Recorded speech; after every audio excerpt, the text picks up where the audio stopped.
이사야 18장에서 보겠습니다. 18장. 슬프다 구스의 강 건너편 날개치는 소리나는 땅이여. 에티오피아 아프리카 지역 아닙니까? 그죠? 아프리카 지역 우리 뭐죠? 내셔널 지오그래픽이라든지 이런데 보면 가끔씩 이제 나오는 거 보면 막 칙 소리 나는 그런 어떤 지역이다. 굉장히 울창하고 수풀이 우거져서 그런 어떤 지역, 이제 에티오피아 지역이 그런 지역인 것 같아요. 그런 이야기고. 그러니까 아프리카 지역, 그러니까 그 아프리카 지역의 대표가 이 에티오피아와 이집트와 에티오피아에 대한 세상 경영을 우리 하나님께서 어떤 식으로 경영하시는가라고 하는 것을 지금 보여주는 거죠. 그러니까 이 땅에 임마누엘 하신 하나님께서, 그러니까 이 땅을 운영하시는 하나님께서, 이 땅에 함께 계시는 하나님께서 어떤 방식으로 이 구스와 그러니까 에티오피아와 이집트를 어떻게 이제 다스린다라고 하는 것을 지금 이제 간단하게 설명해 주는 장면입니다. 자, 2절 갈대배를 물에 띄우고 그 사자를 수로에 보내며 이르기를 민첩한 사자들들아 너희는 강들이 흘러 나누인 나라로 가되 장대하고 중수한 백성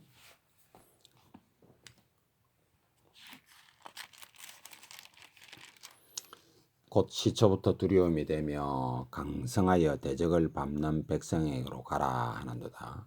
이 에티오피아가 굉장히 기골이 장대한 그런 사람들입니다.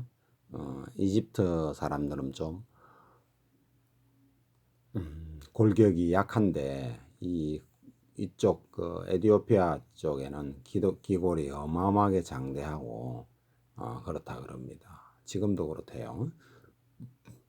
세상의 모든 거민, 자, 지상에 사는 너희여, 그러니까 온 세상 사람들한테 지금 하나님께서 하시는 말씀이에요. 그러니까 특히 이제 에티오피아와 이집트에 하는 말씀인데 지금 현재 그렇죠. 근데 모든 사람에게 하는 거예요. 세상의 모든 거민, 지상에 사는 모든 너희여, 산들 위에 기치를 세우거든 너희는 보고, 하나님께서 뭔가 산들 위에 기치를 세우거든 봐라 이 말이죠. 나팔을 불거든 너희는 들을지어다. 뭔가 좀 의미가 굉장히 있는 말씀이죠.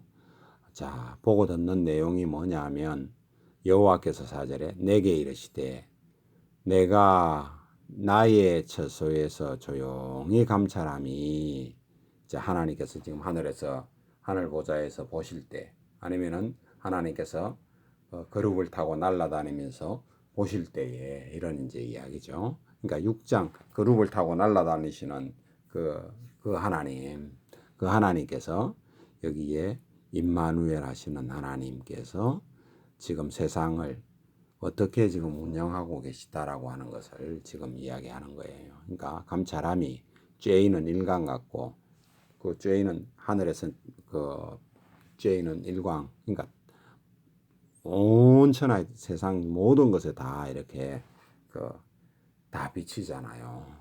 그와 같이 우리 하나님께서 다 보신다. 너희들 그걸 알아라 이 말이에요. 그러니까 일광을 보면 나를 알아야 되는데 모른다 이 말이죠. 가을 더위에 운무가 떠다. 얼마나 가을 더위 속에 햇볕이 따갑습니까? 근데 구름이 있으니까 얼마나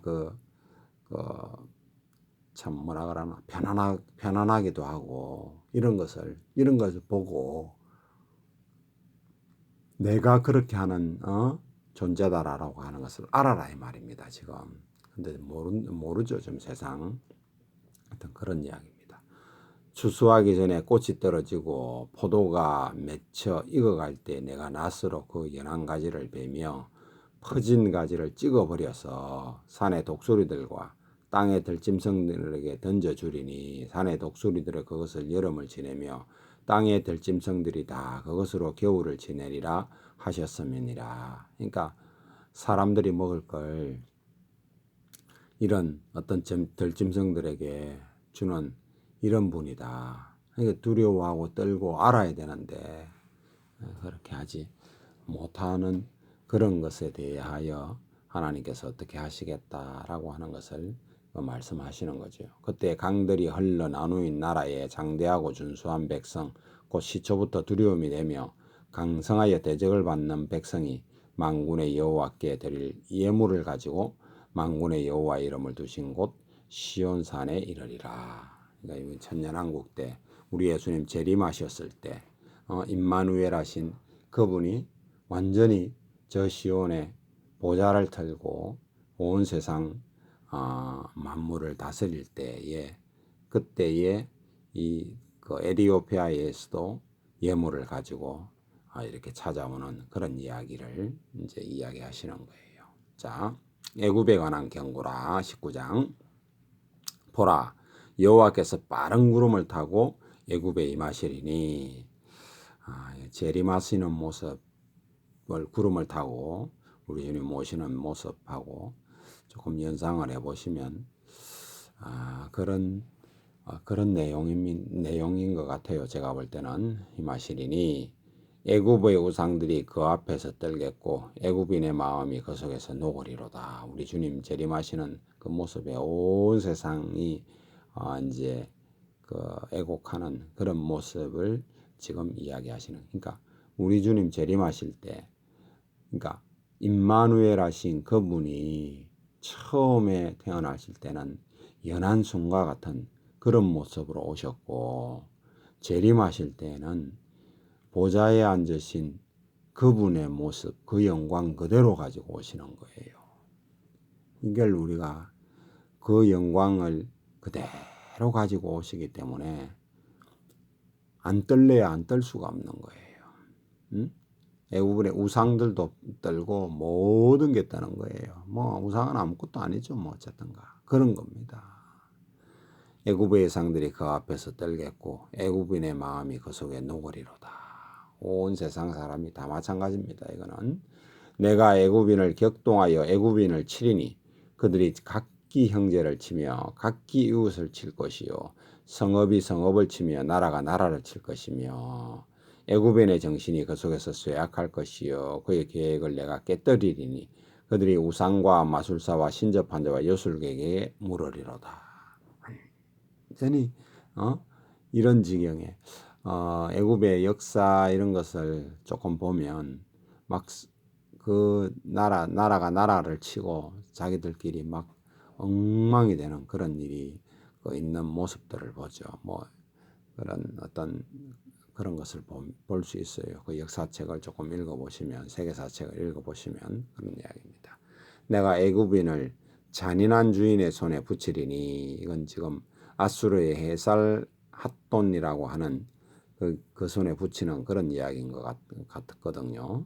하여튼 정확하게는 모르겠습니다. 그런 것 같아요. 포악한 왕이 그들을 다스리리라. 주 만군의 여호와의 말씀이니라. 그러니까 이쪽 항상 보면 이스라엘의 북쪽 지역에 있는 그러니까 동북 쪽에 있는 그쪽 지역에서 치고 내려오고 애굽이 어떤 때는 강성해지면 치고 올라가고 이런 쭉 그런 것이 계속 역사에 그런 것이 이제 이스라엘을 중심으로 왔다 갔다 하면서 싸우는 그런 모습들이 있었죠. 그죠? 그런 이야기입니다. 바닷물이 없어지겠고 강들이 잦아서 마르겠고 5절 강들에서는 악취가 나겠고 애굽인의 강물은 줄어들고 마름으로 갈대와 부들이 시들겠으며 나일 가까운 곳 나일 언덕의 초장과 나일강 가까운 곡식밭에 다 말라서 날려가 없어질 것이며 그러니까 다 말라가지고 지금 날라가 버리는 그런 지경이래. 이러면 뭐 어부들이 뭐 탄식할 수밖에 없죠. 어부들은 탄식하며 나일강에 낚시를 던지는 자마다 슬퍼하며 물 위에 그물을 치는 자는 피곤할 것이며 아무것도 안 나오니까 세마포를 거기서 또 뭔가 나와서 만드는 사람들도 마찬가지죠. 세마포를 만드는 자와 배 짜는 자들이 수치를 당할 것이며 그들의 기둥이 부서지고 품꾼들이 다 마음에 근심하리라. 이건요 세상도 마찬가지입니다. 마지막 때 아주 그 인떨어지는 재앙 이런 것을 보면 나팔 뭐 몇째 나팔 불고 이럴 때 보면 그 뭐라 그러나 그 바다가 3분의 1이 죽고 뭐 이런 이야기잖아요. 그리고 담수가 3분의 1이 죽고 막 이런 일이 벌어지잖아요. 그러니까 이런 이야기죠. 그 가다가 바다가 바닷물이 없어지고 막 이런 지경이 되고 그다음에 담수 이 나일강은 담수 아니에요. 그 담수가 막 그 썩어 들어가고 막 이런 일이 있고 그거보다 더 심해지면은 마지막에는 완전히 바다가 다 죽어버리고 그런 일이 벌어지는 것이고 그거는 이제 대접재앙 부을 때 그런 일이 벌어진다고 계시록에 그러고 있죠. 담수가 완전히 다 말라버리고 다 죽어버리는 그런 일에 대한 어떤 그런 이야기겠죠. 이게 아마 그런 이야기인 것 같아요. 소안의 백목들은 어리석었고 바로의 가장 지혜로운 모사의 책략은 우둔하여졌으며 너희가 어떻게 바로에게 이르기를 나는 지혜로운 자들의 자손이라 나는 옛 왕들의 후예라 할 수 있으랴. 보통 왕들의 후예들이 이런 일을 했습니다. 그러니까 왕들의 후예는 굉장히 공부를 많이 합니다. 이사야도 왕의 후예, 8대 왕의 아들 아닙니까? 엄청나게 공부를 많이 하신 분이에요.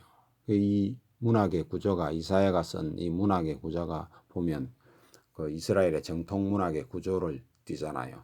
뭔가 결과를 말하고 뒤에 과정을 말하고 되어지는 과정을 이야기하고 이런 구조로 되거든요. 이걸 이해를 못하면 이 결과를 먼저 말하는 항상 보면 결과가 먼저 나와요.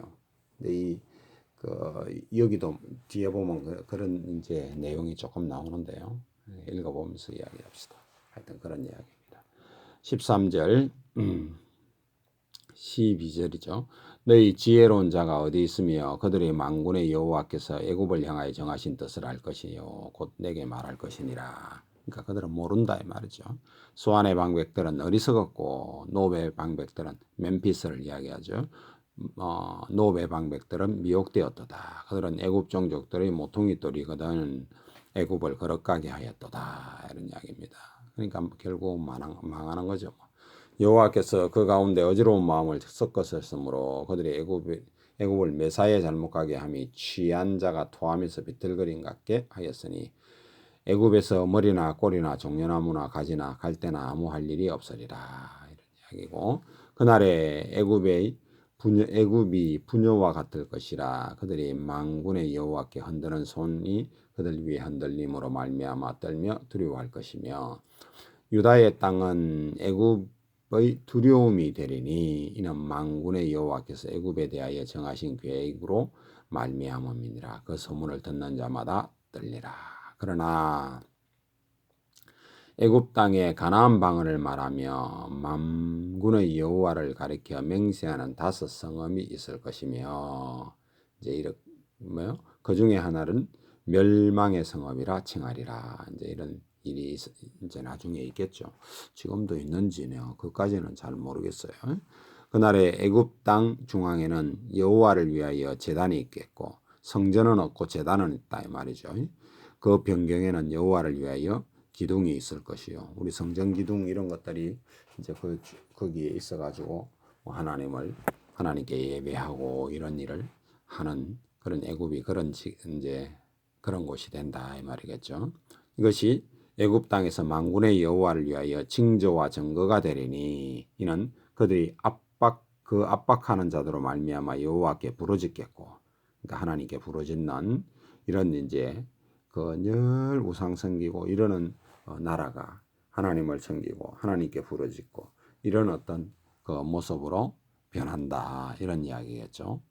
그러니까 이게 아마 천년왕국 때나 갔어야 아니면 천년왕국 바로 직전에 이럴 때 가서나 이루어지는 내용 아닐까 이런 그 생각이 되는데 정확하게는 모르겠습니다.